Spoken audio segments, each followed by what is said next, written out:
ngayong 2016, magkaka-love life ka. Talaga ba? Yes. At ang Prince Charming na matagal mo nang hinihintay, darating na. We, di nga. Oo nga. Yan yung sinasabi ng tarot cards ko, oh. Tarot cards. Baka charot cards. As in, chinacharot mo lang kami, Madam Hula.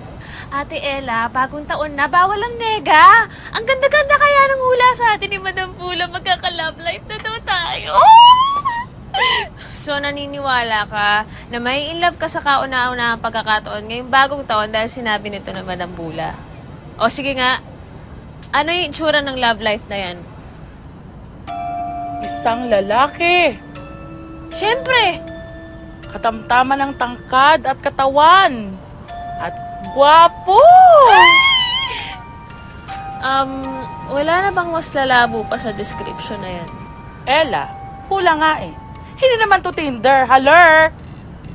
Wala akong nakikitang profile pic. At lahat ito ay base sa aking vibrate. In short, charot. Hay nako, Ate Ella. Basta ako, naniniwala ako na makikita ko na ang Prince Charming ko this year. I believe! Alam niyo, tama na tong kalokohan na to, okay? Kasi magsisimula na yung palabas eh. Mauna na ako.